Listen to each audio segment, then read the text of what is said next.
Bienvenidos nuevamente a Teoría del Desarrollo Económico.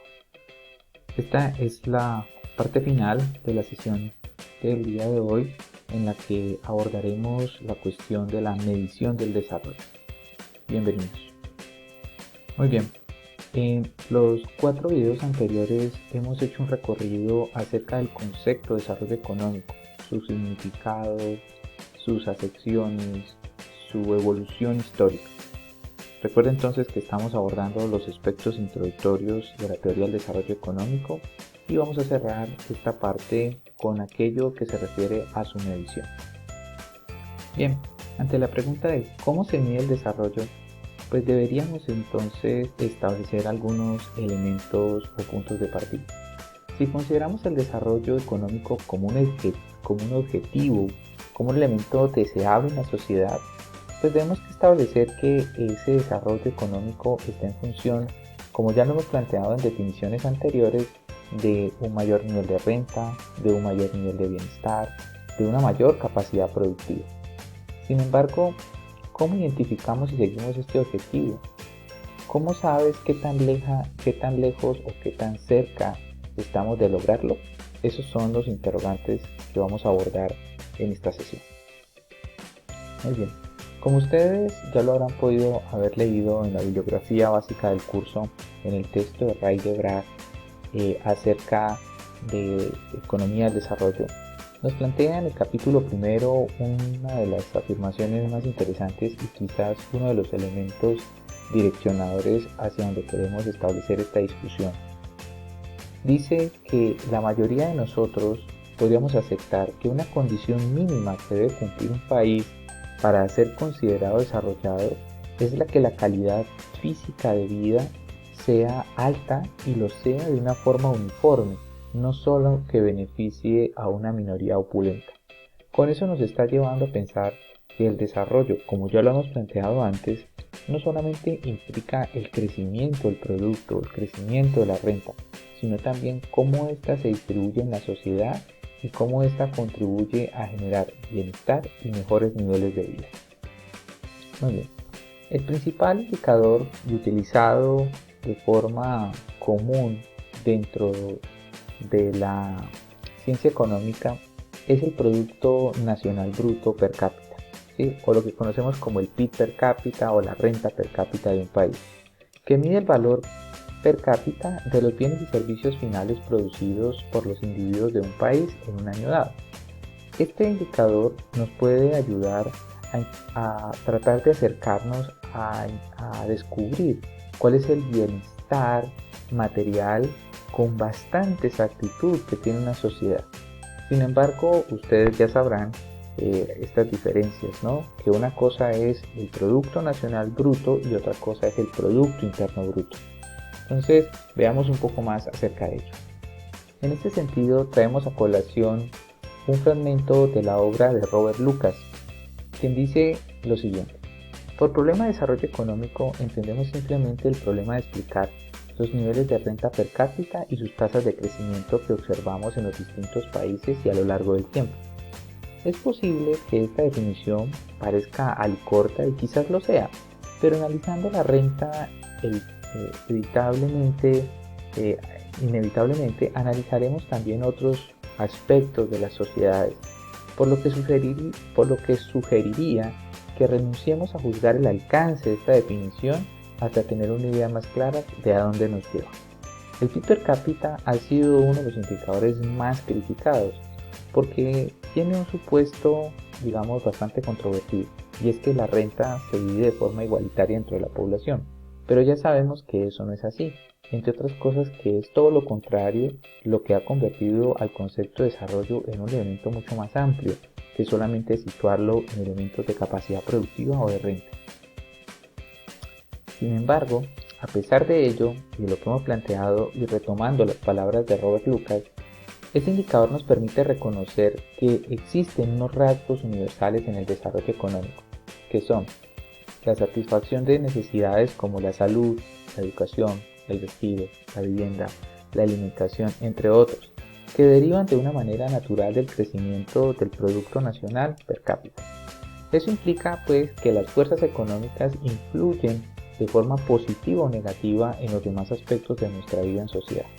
Por lo tanto, si bien el PIB nos puede parecer un elemento corto o escaso para poder ampliar esa visión de desarrollo que tenemos, sí que es un buen camino para iniciar ese proceso de descubrimiento, porque no podemos deslindar de nuestra existencia y de nuestra existencia, en sociedad, que estamos circunscritos a una base material. Por lo tanto, el PIB nos puede ayudar a acercarnos a ello. Recordemos que es un indicador, no es la realidad, pero es un indicador que nos puede dar mucha información acerca del grado de desarrollo de una comunidad. Finalmente, podemos inferir que medir el desarrollo económico a través de un indicador como el Producto Nacional Bruto o el PIB per cápita expresa una forma de ver el mundo, una forma de encontrar un conjunto pequeño de variables que están correlacionados perfectamente con el proceso multidimensional del desarrollo. Nuevamente recuerdo, es confirmar la existencia de una base material de nuestra sobrevivencia, de la satisfacción de nuestras necesidades, que si bien no recoge todas las dimensiones y los escenarios en que nos desenvolvemos tanto a nivel individual como colectivo, nos da una muy buena señal acerca de ese proceso multidimensional que hemos planteado antes. Como ustedes podrán observar en la gráfica que se encuentra al lado derecho de esta presentación, tenemos el crecimiento del PIB por porcentaje anual. Vamos a observar las variaciones que tiene el PIB a lo largo del tiempo, en un periodo desde 1966 hasta el 2015, según la base de datos de las Naciones Unidas, del Banco Mundial, y recogemos el comportamiento de tres países o conjunto de ellos. La línea azul son los países de Latinoamérica y el Caribe, la línea amarilla es Colombia y la línea roja son los países de la OCDE. Como podemos observar en los periodos definidos por las líneas rojas, que son de décadas, encontramos cómo efectivamente el PIB, el crecimiento en el PIB, denota los procesos de crisis que se vivieron en los años 70, que tanto sufrieron los países de la OCDE y menos los países latinoamericanos, por las propias consideraciones. Sin embargo, en ambos casos tuvimos un desplome muy fuerte en el año 75 del crecimiento económico. Para cerrar, a principios de los años 80, con una caída muy fuerte en los países latinoamericanos, derivado fundamentalmente de sus crisis de deuda y todo lo que ello implicó para la sociedad y asumir las condiciones y las preocupaciones de los estados por pagar las deudas, pero también por no tener cómo seguir financiando una buena parte del gasto social, que era el que proveía una buena parte de los bienes y servicios que garantizaban un nivel de vida o una calidad de vida en nuestros países. Posteriormente, a finales de los años 90, afrontamos el coletazo en Latinoamérica de las crisis asiáticas. Colombia es el país que más fuerte tiene esta condición, como ustedes pueden observar aquí, y una fuerte caída en el crecimiento económico. Aunado a eso, tuvimos una crisis financiera muy fuerte derivada del UPAC. Y finalmente, en el año 2008-2009, observamos cómo los países de la OCDE, los países latinoamericanos y en menor medida Colombia, sufrieron los embates de la crisis hipotecaria de los Estados Unidos. Como pueden ver, si analizamos el comportamiento del crecimiento del PIB, podemos ir observando paulatinamente cómo este efectivamente nos da cuenta de los fenómenos sociales que se afrontaron en este periodo de tiempo. De manera análoga con la presentación anterior, esta gráfica nos muestra ahora el crecimiento del PIB per cápita. Y ustedes pueden observar y comparar cómo efectivamente tiene el mismo comportamiento a las tasas de crecimiento del PIB. Entonces, el PIB per cápita es una buena señal, es un buen indicador de los fenómenos sociales que se han dado. Para la muestra, pues un botón. Tenemos aquí el comparativo de los países latinoamericanos, Colombia y los países de la OCDE. Pero como ya lo hemos enunciado antes, el PIB per cápita es muy sensible a temas como la población y a esa concepción igualitaria en la distribución del ingreso. Por esa razón, si miramos la densidad de población por personas por kilómetro, vemos cómo ha evolucionado con el correr del tiempo el tamaño de la población y de su densidad. Vemos cómo a mediados de los años 60, los países de la OCDE eran países altamente poblados y Latinoamérica, y en este caso Colombia, no lo es tanto, aunque Colombia siempre ha estado por encima del promedio de Latinoamérica. Sin embargo, a medida que ha pasado estos 50, la mitad del siglo XX y el inicio de las dos décadas del siglo XXI, observamos cómo Colombia alcanza una densidad poblacional mucho más alta por encima de los países de la OCDE. Esto es muy particular porque se ha dicho que Colombia es un país subdesarrollado. Sin embargo, el mantener una población creciente también significa que ha tenido ciertos avances en la calidad de vida que permite que la población crezca. En este mismo periodo de tiempo que estamos analizando, podemos traer a colación otro indicador, que es el ingreso nacional bruto per cápita con el paridad del poder adquisitivo en dólares internacionales actuales. De esta manera vemos cómo de todas maneras los países de la OCDE son países que detentan un ingreso mucho más alto, que casi que triplica o cuadriplica los ingresos per cápita de los países latinoamericanos y desde luego de Colombia, lo cual también va demostrando también las diferencias que se dan alrededor de las capacidades productivas de los países. Finalmente, para cerrar esta parte de lo que tiene que ver con el indicador del PIB, pues observemos dos elementos comparativos del PIB per cápita a principios del siglo XXI y posteriormente comparación al 2014, 15 años posteriores, versus su población. Vemos entonces cómo Estados Unidos encabeza la lista con uno de los países no solamente con el PIB per cápita más alto en el 2001, sino también con los niveles de población también mucho más altos. Colombia, como ustedes pueden observar, es un país que tiene un PIB per cápita promedio, pero que su tasa de población es mucho más alta, ¿sí? Quizás en este cuadro comparativo que tenemos aquí, solamente es superado por Brasil, por México, por los Estados Unidos. Nuevamente, si lo comparamos entonces este mismo indicador PIB per cápita por paridad del poder adquisitivo al 2014 versus la población en ese momento, encontramos que el comportamiento es muy similar.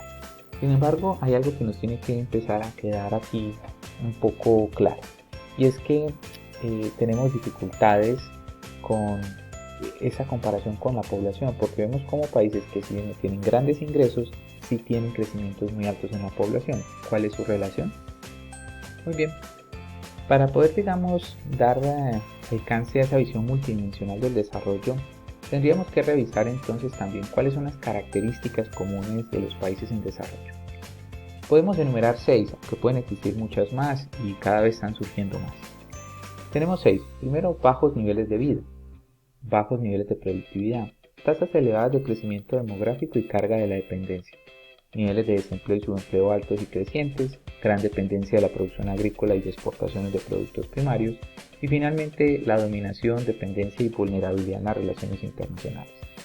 Cada uno de estos elementos y estas características pudieran ser medida con diferentes instrumentos. Bajos niveles de vida podemos tener en cuenta con elementos como el índice de desarrollo humano, los niveles de productividad asociados con temas de competitividad, el doing business del mismo Banco Mundial nos puede servir. Las tasas de crecimiento demográfico y dependencia demográfica es un elemento también sustancial que podamos conocer. No solamente cuáles son las tasas de natalidad y las tasas de defunciones, también serán indicadores de desarrollo. Los niveles de empleo y de subempleo altos, desde luego, también serán indicadores de ello, porque nos darán cuenta de los niveles de eficiencia económica que se mantienen en las economías. Finalmente, estas dos últimas condiciones también pueden medirse. La gran dependencia de la producción agrícola, haciendo un análisis sectorial de cuánto depende la economía del sector agrícola y de la exportación de productos primarios, de lo que conocemos como commodities, que su característica es que carecen altamente de valor agregado. Y finalmente, la dominación, dependencia y vulnerabilidad en las relaciones internacionales podríamos ser examinada a través de los elementos de términos de intercambio. Muy bien, en conclusión de esta sesión asincrónica podríamos decir lo siguiente. Primero, que el progreso económico es un componente esencial del desarrollo, pero no es el único. Implica que el desarrollo no es un fenómeno puramente económico y tendríamos que recurrir a otros elementos. Que el desarrollo puede percibirse como un proceso multidimensional que involucra la reorganización y reorientación de sistemas económicos y sociales enteros. Y aparte del aumento en los ingresos y la producción, pues el desarrollo implica típicamente cambios radicales en estructuras institucionales, sociales y administrativas, y en las actitudes o en las costumbres y las creencias populares. Y asimismo tendremos que definir indicadores